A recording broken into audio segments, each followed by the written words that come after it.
You want me to just like go freestyle? Right? Yeah. Yeah, I'm not sure kind of freestyle. But no, I think other part is I won't show up. So yeah, no, I think for me, the beauty of all of this is we can edit it right. and we can make sure it looks right. Right. So for me, I'm comfortable. Whatever you need to however you want to start it. If I have a question, I'll just jump in and kind of ask you like a follow up or something to go to maybe second or third level or whatever. But no, I'm comfortable. Yeah, cool. whatever you're thinking, I think this is better, a little bit more natural. Okay. I think what we're gonna do, and it's crazy on what we can do now. So when I was streaming games, for me this year, I want to have some commentary.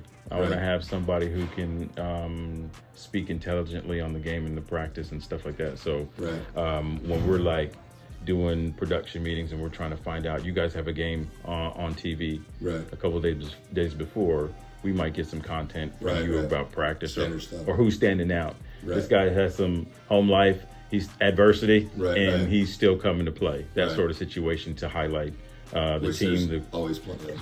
And that's the only thing, is try to get that information out instead of the news pulling somebody who wasn't ideal of the situation, or life just happened. So or trying to treat kids like adults and think they're NFL players. That's like, hey, he's learning. He's a freaking 16-year-old. Like, he's not 25 and millions of dollars. Like, he's going to make mistakes. I think for me, that was why I pulled my son out. He was in little Taifa, little league. Yeah, when he kind of first got started, it's probably better to blow him out. Man, and they were just like, run the trap, and they didn't know what a trap was, and just for me, you're too excited to motivate these young children right now, So I pulled them out for a couple of years. I got to beef with that to a degree because, I just said, okay, their kids are 16. Right. But guess what? They're 8. Come on. Like, we don't need Dick Buckus out here or Ray Lewis like decapitating people. Right. Like, let's teach them how to tackle correctly and safely and not try to kill the little dude with the biggest dude. Right. We've done a couple little peewee clinics here and there volunteer, and usually that's what I'm telling them. Like, guys, like, don't turn them off when they're 10. They'll never get to me. That's my point. They'll never get to me. Right. You know what I mean? And how many kids do we lose, through numbers? I hate to say, from guys trying to, say I'm the greatest peewee coach in the world. I hate to break the news, nobody cares. And stop ruining dreams of these kids. You're living your life. You know what I mean? Right. Yeah, don't live your life through them. Yeah, come on. Like add to their life. Yeah. This ain't about you, this is about them. And your job is to, develop and blossom them, not to ruin it for them. What is and obviously some do a great job, but it's just. Do y'all do camps and stuff? I know y'all starting to lift. Everybody's starting to lift now. Or during the summer. Yeah, I mean, that's a huge change from like where it was with y'all to where it is now. Like, yeah, I mean, they've improved summers, which is good. Okay. You know what I mean? And then they've improved skills in summer. So not only, it used to be just running condition. Yeah.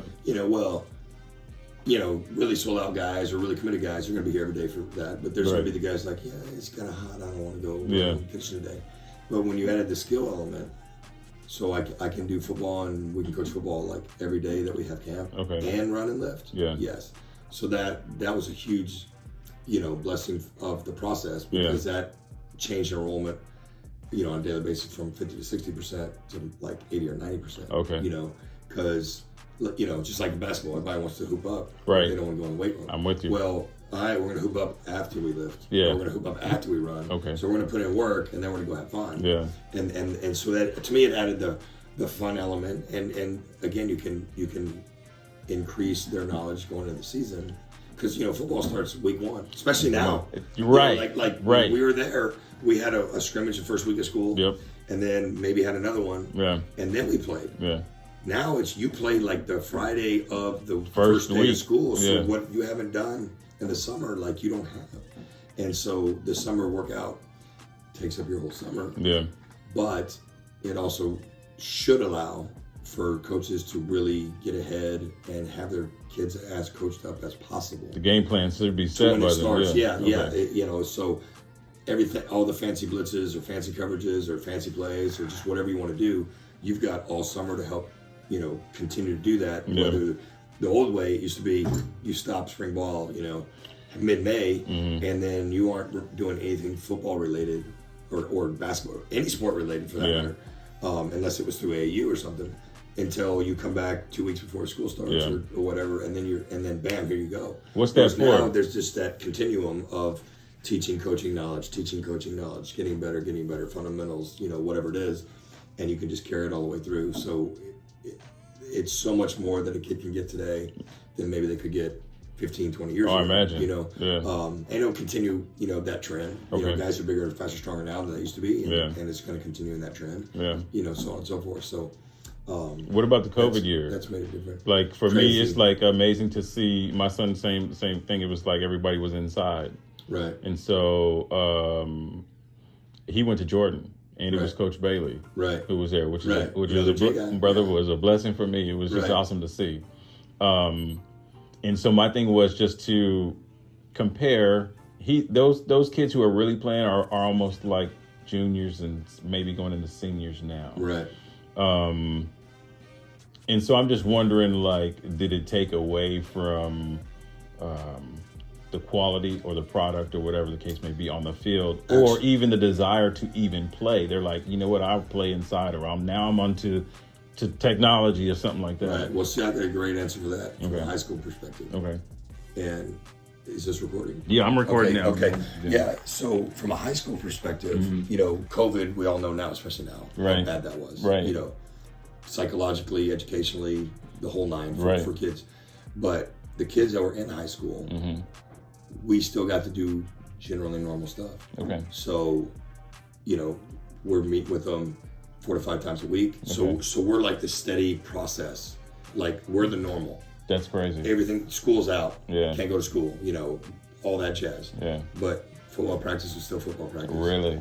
Lifting weights was still lifting weights. Yeah. Now, we had to do it in airier spaces and we're cleaning stuff and all that mess. Yeah. But that was like the steady, normal. Nothing changed. Yeah. Yeah. So athletes got normalcy. That's amazing. The average student did not. Okay. And so that was huge. I think, again, from a COVID perspective, of staying connected. That's amazing. Because, depression was huge. Yeah, man. That's real life. Kids are stuck at home, parents are at work, whatever. Right. And they're not seeing their friends. They're not totally abnormal. Yes, sir. Our kids got normalcy, Monday through Friday. That's crazy. And I think it was huge, like, psychologically, not being depressed, and still kids, there were some issues that still came up. Sure. But it was as normal as it could possibly be in an abnormal situation. It's just comfortable doing the same routine. Exactly. And you're like, exactly. They got to keep routines. They got to do what they did. We still had those connections. They still had outlets. They still got to see their friends in football. The kid that's not in extracurriculars, just sitting at home, who knows what they're doing. These kids are seeing their friends every day. So it was as normal as it could be through athletics. That's cool. Which I think was hugely beneficial to those kids involved in those sports. That's amazing. And that was amazing, and that was a huge blessing, kind of like you're saying, because again, there's been a lot of negative, and again we've seen that, but at least those kids got to keep it very normal. Now the younger kids that were maybe middle school or elementary, they didn't have that, and so now we're seeing those kids now, and there's still some hangover from that stuff. But at least those kids in that moment, and again, COVID horribly bad and all that jazz. But if there's a group that stayed as normal as possible, it's probably athletes. That's amazing. Okay. And another thing that's kind of a sidekick is, they made us take temperatures, right? Yeah. So I'm zapping kids. They pull up and mom's driving and the windows are down and all that stuff, and we zap their forehead for their temperature and all that stuff. But for me, like from a community standpoint, like I saw their parent every day, because they're dropping off Johnny, to practice and all that. So you got to interact with a parent relationship in a way that you never do now. Like now that we're back to normal. Like I don't see parents on a daily basis. I don't just say, "Hey man, how's it going? How's Johnny doing? Glad you're here." "Oh yeah, he's good. Have a great day." That kind of stuff. Yeah. So that was really neat because it just tied you into the community more, which is almost opposites of what it did to society at large. Yeah. It actually helped us have tighter be tight. relations in a pandemic when everybody else is isolated and we're having more interactions. Albeit safe and outdoors and all that stuff. And of course there were restrictions that came along with that. But we handled that through athletic office and various protocols to be as safe as possible. And so that was really, really cool. I mean, that's talk a little bit about this and talk about your time at Jay. Okay. And then kind of go into your journey and then where you are today. Okay, yeah. So starting from the beginning, you know, I kind of grew up in San Antonio and went to high school at Marshall High School and loved football, loved sports, loved my coaches. You know, they inspired me to want to be a coach and stay around the competitive nature of athletics. And so through that, I was like, I'm going to be a coach. So go to college, you know, had a good time there or whatever, and I'm looking for my first job. Where'd you go to school? College. Yeah. Finished at UT. I started off at Texas State, and for me, it was just kind of small time, and I kind of always want to be big time. So I'm going to transfer, right? Yeah. So fortunately, transferred there. Really enjoyed, you know, that experience. Some of my buddies were on the football team, so I still had a connection with them, even though I wasn't, unfortunately, on the team. I thought I was too small. But, you know, still around those guys, all that kind of a thing. And then, you know, I was like, you know, I want to be a coach. And so I came back to San Antonio and just, you know, applied. And Coach Pullen, you know, was head coach at Jay. And the head coaches in our jobs, we get to hire the high school coaches. And, you know, we work it out with the middle schools, but usually we have some influence on how that goes. Yeah. So anyway, you know, I go to athletic office, you know, interview, all that kind of stuff. And they call me and say, hey, you know, we've got an interview set up for you at Rayburn. Yeah. And I had one at Rayburn and one at Jones. And so the Rayburn one was first. Yeah. And so I'm like, okay, cool. This is my first interview. You know, so I'm spiffed up and trying to look good and do all the stuff that you're supposed to do. And go to that interview. And I'm like, okay, if I blow it, I still have one. Jones, you know, just in my back pocket. Yeah. Well, I guess it went well. And so, and I kind of wanted to go to Jones. Yeah. Just because it was like twice as big as Rayburn. Okay. So you're gonna work with twice as more kids and you know, probably maybe more athletes and more opportunity as a coach. Yeah. Well, I guess it went good enough at Rayburn. They said, hey, we're canceling your Jones interview. We're hiring you at Rayburn. I was like, sounds like y'all are making this choice instead of me. Yeah, but hey, I was so desperate for a job. Yeah. You know, I was like, because I just wanted to get out there. And you know, like most coaches, I wanted to be a high school coach. Yeah. But you know, it's good to learn the ropes, you know, at a lower level and that kind of thing. So I went to Rayburn and had 2 great years there, and was under Coach Pullen and, you know, got to go to spring ball and kind of learn what they did a little bit and, you know, scouting with them and doing all the things that a middle school coach does before all the technology. Yes. And then, you know, I was super desperate to get into high school. And, you know, I let the athletic director at the time know, who was Coach Ferris, who the stadium's named after. Yep. And so he called Coach Pullen when a couple jobs came open from guys that you probably know. Eric Craig, who is at athletic office. He's up there His now. His wife, Michelle Craig. In the front office here. Dean, awesome. Right. So 2J connections there. And then Coach Key, who y'all probably know. So they left and that opened some spots. And Coach Ferris said, hey, you know, you might want to check out this guy, Coach Basore at Rayburn. He's already in your system. And so I interviewed with Coach Pullen and I borderline begged him, like, please give me a job, I'll do anything. And so, fortunately, he did. Yeah. And so that was the beginning of my time at Jay. So I was 2 years at Rayburn. Yep. Ended up being 10 years at Jay. Okay. And huge eye-opening experience. Okay. And I'll never forget Johnny Campos because yes, sir. I was still kind of green-eyed and all that stuff. And he's like, hey, man, I got you. Like, I'm going to teach you how to do all this stuff. Yeah. You know, so it was awesome to have like a kind of a mentor guy that was kind of looking out for me along the way. Yep. So that was great. And I got my chance to be in high school. Yeah. And, you know, the first year I was there, they were very good. Yeah. And I was just, you know, swinging by, you know, the seat of my pants. What year did you get there? Keep up with it. I think it was 96, 97. Yeah. Okay. And so Ruben Vasquez senior year, I think William Ross's senior year. Yeah. That group, right? Yeah. Pretty talented group. Yeah. You know, really, really good team. We played really good defense. Coach Johnson was DC. Coach Campbell was you know, on that staff. Coach Bailey was on that staff. Coach Lang was on that staff. Big time. A lot of, you know, Coach Molesky, I don't know if I said that. All are on that staff, you know. That's amazing. And we lost East Central, I think, by 3. Yeah. And it was like arguably the best East Central team ever. You know, so super bummer in the playoffs. But, you know, we made the playoffs, and Jay had not made the playoffs a lot. And that started a semi-string. Yeah. I think when I was at Jay, we went 5 times to the playoffs. And, you know, I think in school history, including most recently, I think they've only been 10. Yeah. So at that time, that was huge. Yeah. Like we were going on multiple back-to-back kind of playoff runs. I think that's the key is that the kids coming in, they see the success already. Right. And when they see that, then it's like, oh, the belief is there. Right. So, but now, okay, I need to do my part, be responsible and work and come in, and because people, not only am I looking to be successful, but this is what the village expects of us. Right.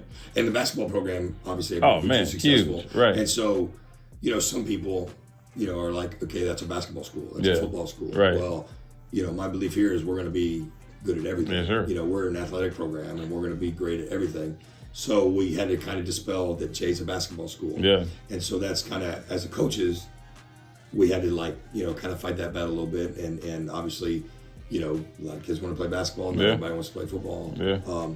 And we were able to transition some kids like Willie, Yep. To try it out and get more involved in multiple sports, which is huge for kids. I agree. Like one of the worst things that happens these days, in 2024 and recent history is specialized. One sport. It's terrible. Yeah. And the data's out there and people just don't know it.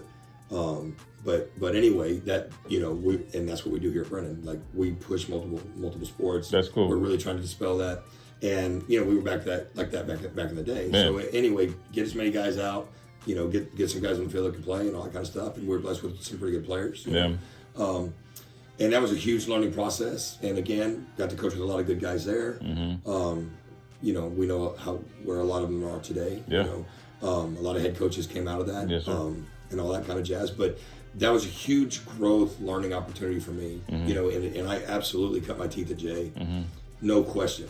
I mean, absolutely no question. And, mentorship from Coach Paul and Coach John's. Man. And Coach John's passing was an opportunity, although tragic. Yeah. Because you never want somebody to, get cancer and pass away. Yeah. And that's basically what happened. But, when that happened, there were 4 of us, and then it became 3. You become tight. And so I'm coaching defensive ends and linebackers. Yeah. And there's only 3 of us instead of 4, and the top dog is no longer there. Yeah. So now we got to step in. So, it was tragic, and I super appreciate Coach Johnson, and I learned a lot from him just in a very short time. Yeah. But that also allowed, for more opportunity. And if you're ready, that's what I always tell coaches and kids. When the opportunity presents itself, you got to be ready. Yeah. You can't get ready. You got to stay ready. And that's, I know a little kids term these days. No, it's right on. That's what I tell our coaches now. You want to get a job, you better be ready. Yep. And again, you can't think, hey, the opportunity is going to come and I'll be ready when it does. Right. You got to be ready today, because the opportunity may come tomorrow, and if you're not ready, you're going to miss that opportunity. Big time. So anyway, doors open. Felt like I was ready when they did. Yeah. And so fortunately, I got to climb the ladder. And Coach Campbell and myself, he bumped up, I bumped up, he bumped up, I bumped up. Yes, right? sir. And again, we're just getting better and better. Every year as coaches personally. And the 2 of us were mainly defense, and then eventually he became the head coach, and then he kind of really went to offensive focus. Mm-hmm. And so then I really got to kind of generally run the whole defense, and that again took me from literally low man on the totem pole to, one of the top 3 guys, in the football program, whatever. And I got to be head track coach in the process. I got to be assistant basketball coach, which was awesome, and back to, my favorite 2 sports were football, basketball. Yeah. Now that's very difficult grind as a coach. And dude, I'm gonna talk your ear off. Like I feel like I'm telling you too much. But that's man. For me, I think it's part of it. Right. I think first, it's love. Right. You love the sport. You love athletics. Right. And I think that's first. Right. And so I love doing football, but it's basketball. Yeah. What's cool is we're good basketball players. Both, yes. Good players. Man, come on. The first time I walked into the gym at Jay. Yeah. And I came from Rayburn, and we were decently, good at basketball there, but I come in, and now you've got, Rayburn kids and Jones kids and East kids. And like 4 or 5 kids are dunking on the freshman team. Oh, my goodness. Yeah. Freshmen. Like literally having like a dunk contest when I walk in there. Right. And Coach Silverstein's like, hey, come meet the freshmen, right. blah, blah, blah.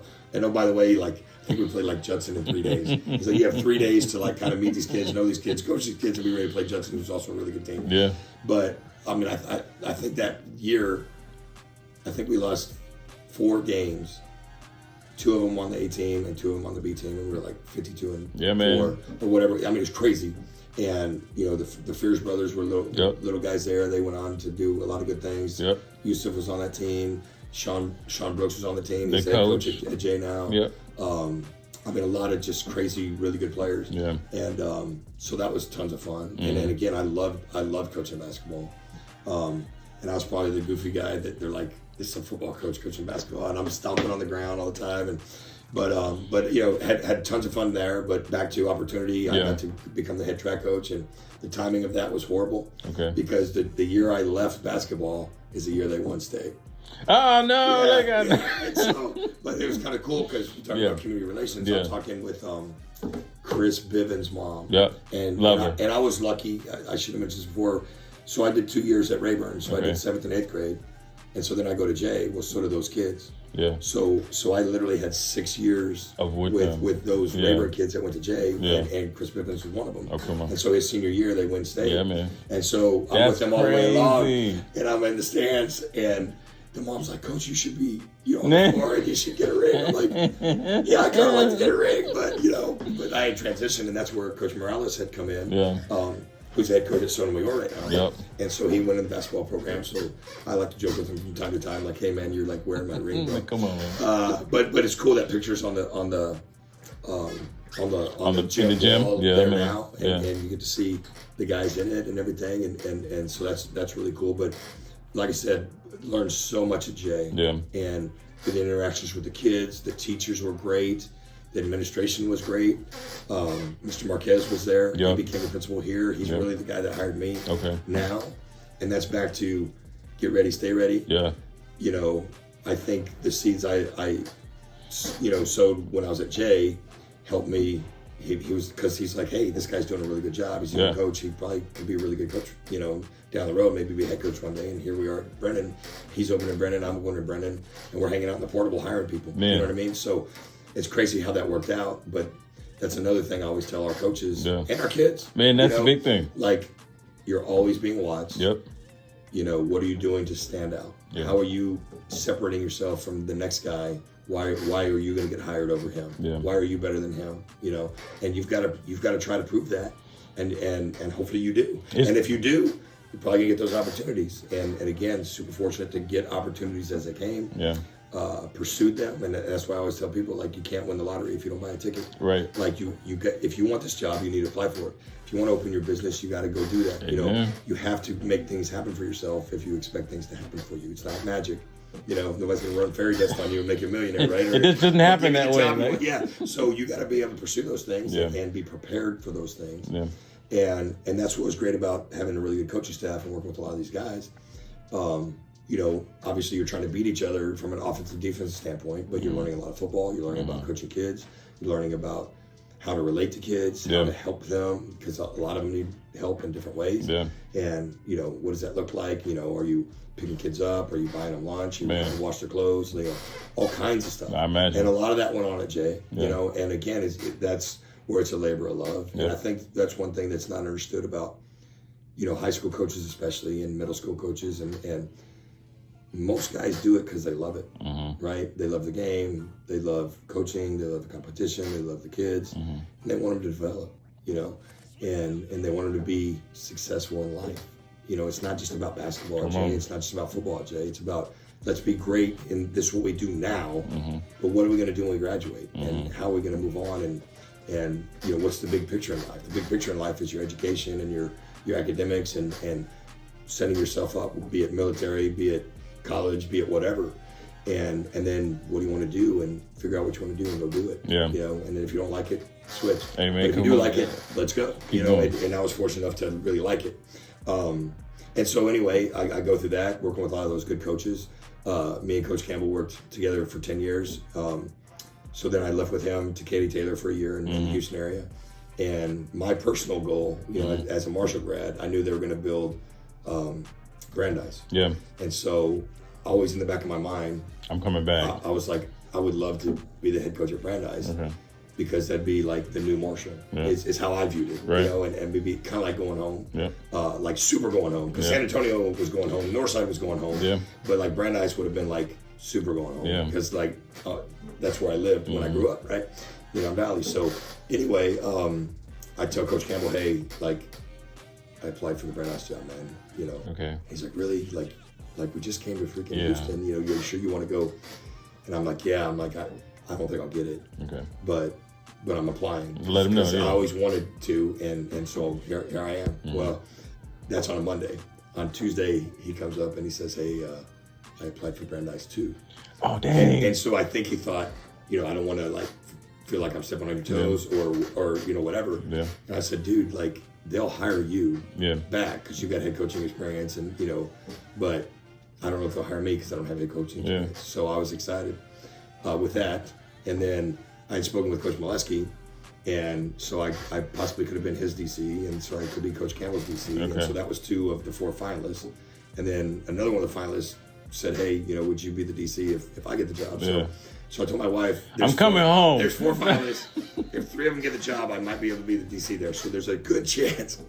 And I was excited to come back because I love San Antonio. Yeah. And again, I grew up in Northside. I was coaching Northside. Yeah. This is my 29th year, 28 of them were in Northside with the exception of going to, Katy. So, long story short, they hired Coach Campbell back at Brandeis. So that gets me at Brandeis. He's the head coach. I'm the DC there. And then did 2 years at Brandeis. Had a great time there. Coach Campbell's kid was on the team, and I got to coach him. So I got to coach him, like you were mentioned before, like in some of the Pee Wee camps. His son would come, and he's like 8, and he's up there with like 14-year-olds, and so he's doing everything as an 8-year-old or whatever. So I kind of, messed around with him, when he was really little. But now this was the real thing. He's in high school, and here we are, and first year. Did pretty well for a first-year program. We went 4 and 6 there, and then the next year we went to the regional finals, and both of those were not unheard of but rare. To open a new school, and have a close to winning record, right? Was really awesome. And then in the second year to go to the Final 8, was a pretty big deal and really awesome. And then that's when the Brennan opened 2010, and so Brandeis 2 years, 28, that's crazy. 2008, 2009. Brennan opens in 2010, and at that point I was like, I'm totally like ready to be a head coach, And Coach Short, who also was the principal at Jay, and so this is another side story. And, man, I know we got to go too, but no, you're good. I'm comfortable. Go ahead. So I'm at Jay, and sometimes there were problems in the parking lot. Yep. And so he puts me teaching right there in the corner by the parking lot. Mm-hmm. I'm like, man, why'd he stick me by the parking lot? Like I'm gonna have to deal with all these, kids that aren't doing what they're supposed to do or whatever. And so I asked him one time, like, hey, why'd you stick me over there? He's like, because I knew you would regulate and get it straight, clean and it fix up. it. Mm-hmm. And I was like, oh, wow. But again, that was an opportunity to impress my boss, who eventually was going to become somebody that could hire me here. So that worked out. Amen. And, so I've been at Brennan ever since. And, we opened in 2010. Now we're in 2024. And it's been great. Back to a lot of the stuff I learned at Jay, we do what I'm doing now. And you learn what to do, what not to do, how to do, how not to do, and all that kind of stuff. And I think it just paid, again, huge dividends for opening Brennan, for us to be successful. Back to play multiple sports, we're going to be good at everything. And that's what brought into that philosophy of where we are now. I bet, because your basketball team is doing good too. Yeah, I mean, we've had several teams, be it 4A or 4A or now 6A, because we were never 5A. We were 4A, and then it transitioned to 6. So Brennan was never a 5A team. It was just 4 and 6. So be it 4A or 6A, we've had multiple programs go to state. Some have gone multiple times to state. And not only in football, but boys basketball, girls basketball, softball, all these sports doing it. And then the other one's still being successful, just not quite state level successful. But that's what we try to do. And all that was built on what I learned at Jay and coaching with those guys. And then again, Coach Salinas, our DC, first, here, he was at Rayburn. When I left Rayburn, he went to Rayburn. So that's how we got to know each other. And I thought he was a great coach, back then. And so I brought him along with me when we opened Brennan. And him and Coach Ritchie were our offensive and defensive coordinators. And I tell him this all the time, like, our success at Brennan has as much to do with them as it does anybody else. Because you've got to have a tight-knit group that knows what they're doing, that has the same vision, that has the same goals, and that's going to make it happen. Yeah. And so a lot of the Brennan success falls on their shoulders, absolutely, and Coach Ritchie's still here. And like I said, Coach Salinas, was here for 7 years-ish, I guess, 8. And then he went into admin, and now he's Principal McCollum. So that's a big success story, and we always tried to get him at Jay, but we just never could because there wasn't any openings at the time. But that's kind of how that worked out. So anyway, from, start to finish, 2 years at Rayburn, 10 years at Jay. Yep. And like I said, those 12 years really established me for this.